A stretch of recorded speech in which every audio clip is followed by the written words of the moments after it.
araw mga classmates at saka mga ka-backyard breeders natin ngayon. Pag-usapan natin yung coccidiosis.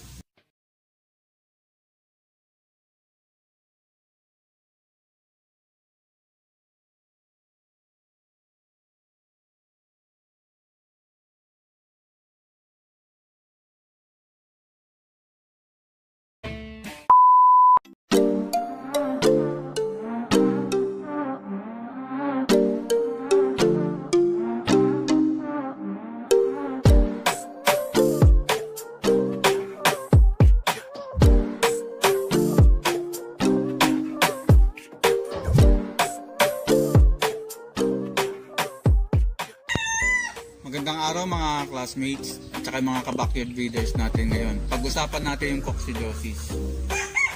Bago ko simulan yung talakayan natin, kasi last 2 weeks napunta ako sa isang poultry supply. So naabutan ko yung isang matanda doon na bumibili ng gamot para sa coccidiosis. So hindi niya alam yung bibili niya. And then yung tindera naman, hindi din niya alam kung ano ibibigay niyang gamot. So kaya nag-came out tong topic ko sa coccidiosis. So concern ko lang din sa mga manufacturer ng mga gamot, yung mga veterinary products. So dapat pa-extend pa rin yung information sa mga produkto nyo. Kasi for example, ito nga na-experience natin sa mga backyard breeders na hindi pa nila alam kung ano yung gamit ng mga gamot doon sa mga sakit ng mga alaga nila. So before naman yung nasa veterinary products ako, nagagawa na rin yung mga seminar, so mga product knowledge sa mga poultry supply, agri supply. So sana pagka nag-new normal na, mag-focus ulit tayo dun sa ma-inform natin, ma-educate natin yung mga nag-aalaga ng manok kung ano yung gamit ng mga gamot para dun sa mga sakit. So balik na tayo sa coccidiosis. So isang sakit to ng mga alaga natin sisiw. So intestinal tract infection to na kung saan tinatamaan yung bituka ng mga alaga natin sisiw. So mostly based sa experience ko, mga 2 weeks pagka tinatamaan sila o 1 month. So yun ang sakit ng mga alaga natin, lalo na pagka pinalapag na natin sa lupa to o ni-range na natin. So mostly pagka tinatamaan din sila pagka nasa kulungan kasi natatransmit to. For example, pag yung isang infected na sisiw natin, yung ipot niya, yung droppings niya na tuka nung isang hindi infected na sisiw, matatransmit doon. So kaya importante yung kalinisan ng kulungan natin, yung range natin. So nabanggit ko sa ibang topic ko, sa ibang vlogs ko, na yung paggamit ng quick lime o yung agricultural lime, malaking tulong yun, lalo na pagka-acidic yung lupa natin. So yun. So ano ba yung ibig sabihin ng coccidiosis? So yung coccidiosis, isa siyang sanhi ng coccidia na isang klase ng protozoa. So yun ang nagiging sanhi kaya nagkakaroon ng coccidiosis yung alaga natin. So yun, nabanggit ko na yung yung meaning ng coccidiosis, yung cause niya, paano siya natatransmit, and then syempre ang gawin natin, ano ba yung prevention at saka yung treatment. So magbabanggit ako ngayon sa inyo, doon muna tayo sa prevention. Magbabanggit ako ng mga ilang brand ng mga gamot para sa coccidiosis.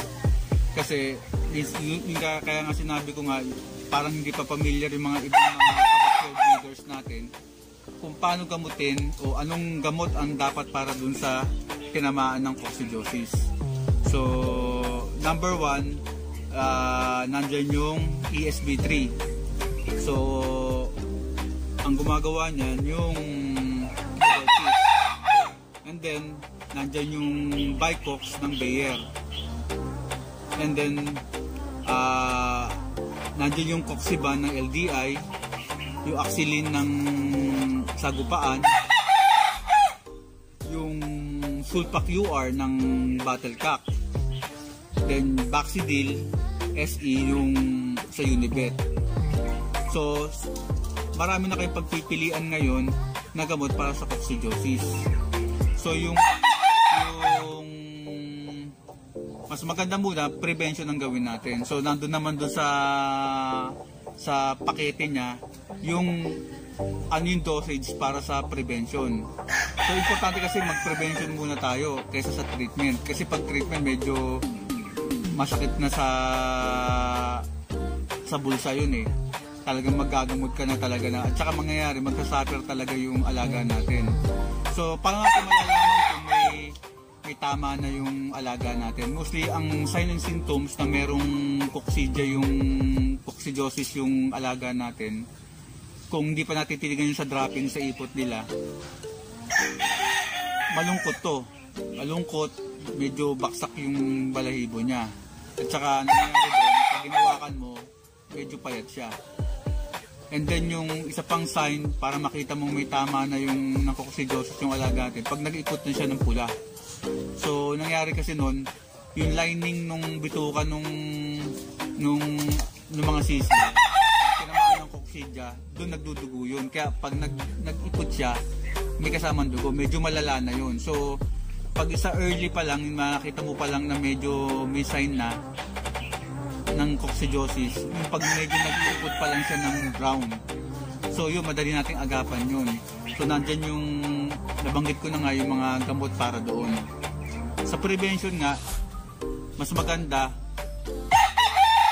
pagka magpe-prevent ka. Ang practice kasi namin dito sa Manukan, bago kami magbaba sa lupa ng mga edad 2 weeks o 1 month, kami 1 month kami magbaba, depende na lang sa inyo kung ano yung practice nyo. Ang tinanong, sa day 1 pa lang, pag nagbaba kami ng mga sisiw, 2 hours pa lang dun sa galaan. For example, sa lupa, nagkakaykay yan eh, kumakain ng mga damo. So 2 hours lang siya dun sa pinaka-range niya. And then after 2 hours, ibabalik na dun sa kulungan. Tapos tsaka kami ngayon magbibigay ng prevention nung kung ano yung gamot na ginagamit namin para sa coccidiosis. Sa day 2 naman, sa pangalawang araw, ganun uli, ibababa natin sa lupa yung alaga natin. So 4 na oras sila nandun. So after ng 4 na oras, balik uli sa kulungan. And the next day, yung pangatlong araw,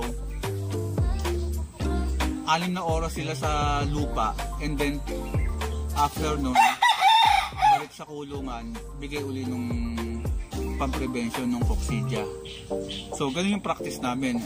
Depende na lang sa inyo kung gusto yung ganung idea, pero kasi yung tingin namin effective sa amin yung ganun sa prevention.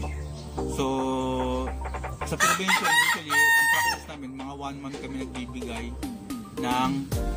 ng anti-coccidia para yung magkaroon ng coccidiosis, either every week o every 2 weeks kami nagbibigay. Depende kasi may mga lugar kasi prone talaga sa coccidia yung lugar, lalo na pag medyo yung lugar natin tawag dito, contaminated nung mga bakterya. So ganun yung practice namin. So prevention tayo, yun ang prevention na ginagawa namin. Pag sa treatment naman, yan ang medyo madugo. Kasi nangyari dyan, pagka ganyan medyo tinamaan na yung alaga natin, nag-ikot na ng pula, mostly dyan medyo payat na yung katawan nila at nakawalan ganang kumain yan. Doon na tayo, mostly kami, ang practice namin sa pagkagamot depende sa lala. Pag minsan kaya ng 3 days, kung di kaya 3 to 5 days o maximum 5 to 7 days. So yung mga nabanggit kong antibiotic na yun, nandun naman yung dosage nun dun sa ano, for example ito, dito yung gamot pero nasa likod nito yung dosage. So nandiyan, tignan nyo na lang. So nandoon kung ilang araw nyo gagamutin, tapos kung ilan yung grams na ihahalo niyo sa tubig, kasi yun water soluble yung mga gamot na nabanggit ko. Meron lang isang oral doon, yung Vitox, pero karamihan doon water soluble, WSP. So hinahalo sa tubig yun, dinidilute sa tubig yun. So ang tanong diyan, paano kung ang tinamaan lang lima lang yung alaga mo, tinamaan ng 2, paano mo yung amount na ibibigay mo doon? So kami practical lang, ang practice namin, hindi naman niya mauubos yung isang kasi nito. Pag tinimpla mo sa 1 gallon, hindi niya mauubos yan. Tinatansya lang din namin yung kanya lang ubusin. Hindi naman kailangan sobrang dami yung tansyahin nyo lang. Yun ang pinakamagandang sa tingin ko. Pero kung marami, andyan naman yung basta importante na tingnan nyo dito sa likod. So yun. So ano pa yung pwede nating dagdag dyan? So importante malaman nyo agad kung ano yung indication o yung sign and symptoms na may tama na yung alaga natin para maagapan. Kasi pag hindi natin nga naaagapan, nag-iputan ng dugo, doon na medyo matagal ang gamutan nun eh. So mas maganda prevention tayo. So ganun lang yung practice namin. Sana marami kayong natutunan dun sa shinare ko ngayon. So dun sa mga hindi naman nag-a-agree sa vlog natin, wala namang problema. Basta ito, ginawa ko tong vlog nito para dun sa mga backyard breeders at saka yung mga nagsisimula pa lang. So, dun sa mga malalaki, yung mga alaga, tingin ko hindi nyo na kailangan tong ganitong video. Pero sa inyo pa rin, kung tingin nyo kung may mapupulot kayo. So, ganoon na lang, maganda